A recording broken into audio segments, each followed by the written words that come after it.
Record. Love your background, Denny. Thank you. No one needs to see the mess that's in my office right now. Well, Tom, Russell, thank you so much for taking some time to chat with me and tell me how excited are you both for Plainclothes to premiere in theaters? It's the most exciting thing. This project was such a beautiful job, and we filmed it January last year, upstate in Syracuse, and we left it going. That was wonderful. If nobody sees it, we have the memories. And now we have an audience that are desperate to see it, that are going to experience something beautiful. And I personally feel incredibly proud of this film and to be telling this story right now, especially.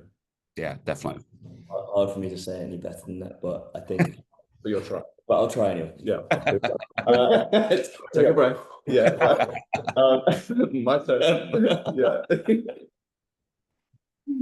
Yeah, I would just second that we said throughout the whole process, if nobody sees this or it doesn't get distribution or it doesn't get love in the way that we hope it does, then we'll be fine because we're really proud of what we're making.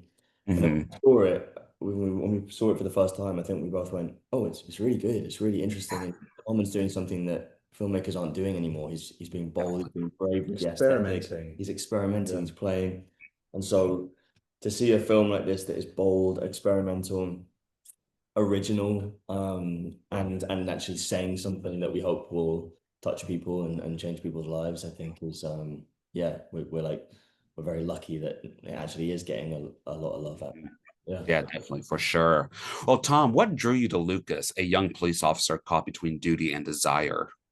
Yeah, he's a really complex character, and I think first and foremost, I'm always looking for complexity in the character, and it's always fascinating to get under the skin of someone who is struggling psychologically. And also I just felt moved by him. I read the script and I felt incredibly moved.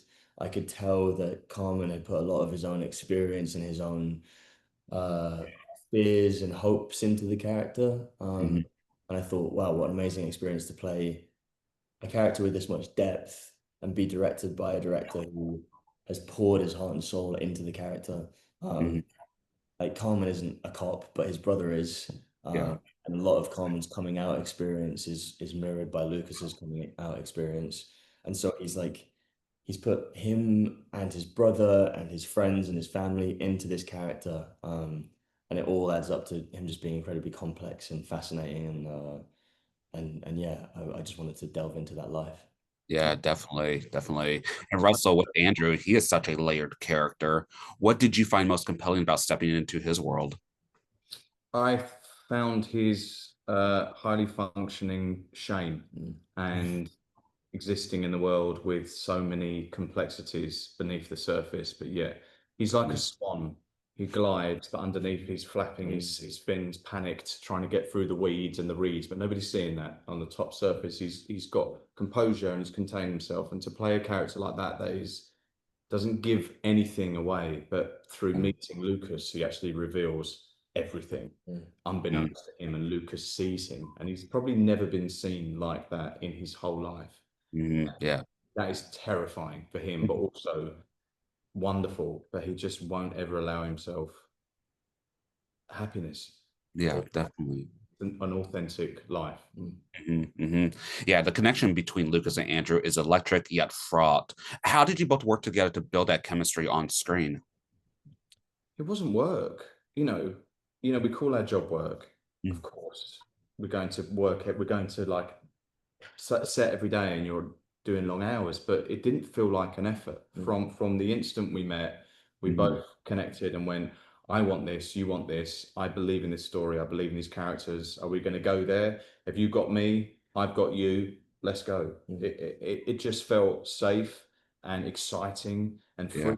And from the moment we stepped on set, I would wake up every day excited to get onto set and just to play and just to have these scenes together. Yeah, it's a rare experience because Lucas and Andrew are both going through it in different ways, and I was pretty mentally exhausted playing Lucas because he's mentally exhausted. Throughout the whole film, just hiding most of himself from the people he loves is an exhausting thing. and yet I would still come to set and be really excited to play with Russell and with Carmen and the rest of the cast, and it was just a testament to the set that Carmen people just rally around him because he's such an inspiring like new filmmaker. Yeah, definitely. And Plainclothes explores a dark chapter of LGBTQ plus history. How familiar were you with police entrapment tactics before joining the film? All I knew about was the George Michael situation. That's like the only example I think I'd ever heard because it was obviously so high profile. But I didn't know the extent of it. I didn't know that it was still going on in 2012, which is and probably in certain places still today, I would imagine. But the high profile case that Carmen used as inspiration for the script was it in San Diego or it was California somewhere, yeah. No, this other one that Carmen showed me was a case study that I think it might have been down in San Diego, or it was on the West Coast anyway. Long Beach. Was it Long Beach? Where is it? Long Beach. Yeah. It was somewhere around there, and there was a big case that where I think the police force there basically got sued because it's entrapment, like it's clear entrapment. And he showed me this case and I read it and I just couldn't believe it was still happening, now basically.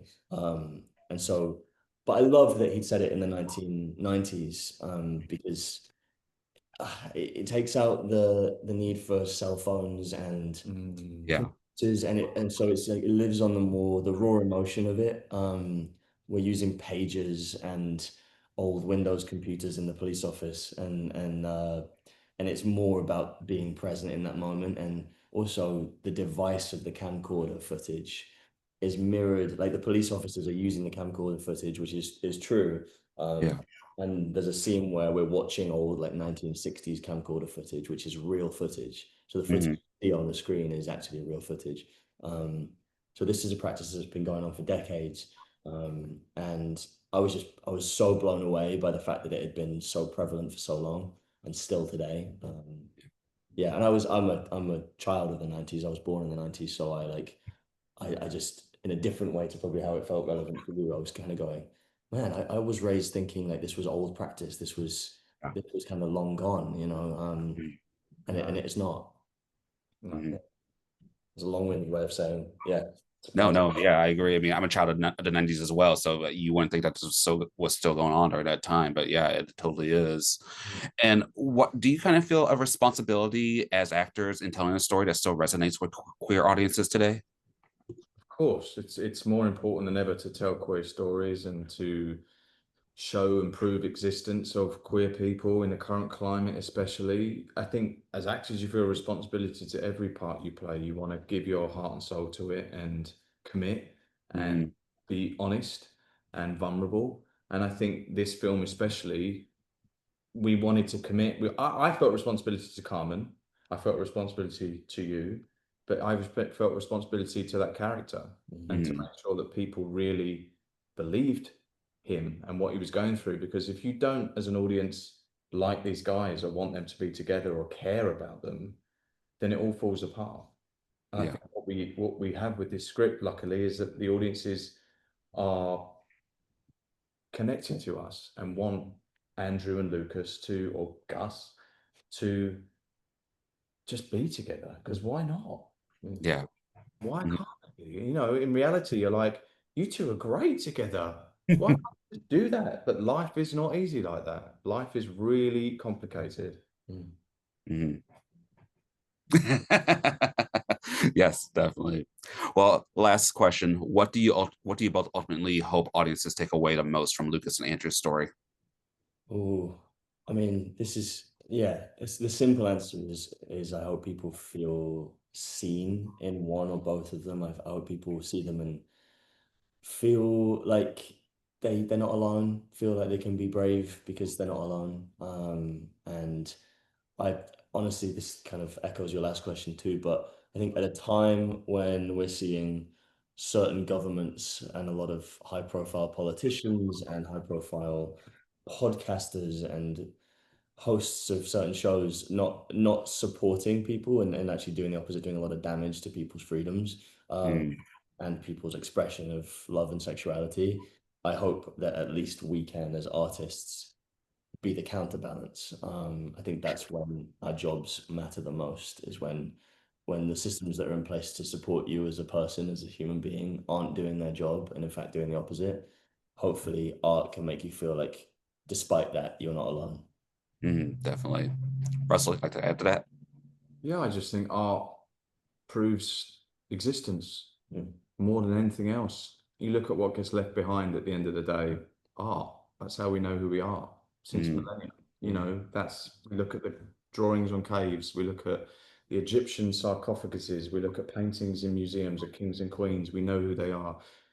We know who we are now because of the art that we make, and this film is incredibly, relevant more than ever, but proving that people exist and having empathy for those and seeing emotions through these characters' eyes is what matters, and more so than ever. So long live queer cinema and storytelling. It's got to keep going. Keep going. Yes, fantastic. All right, Tom, Russell, thank you so much for your time. It was a pleasure talking with you both. Thank so you. much. Cheers. Have a good one.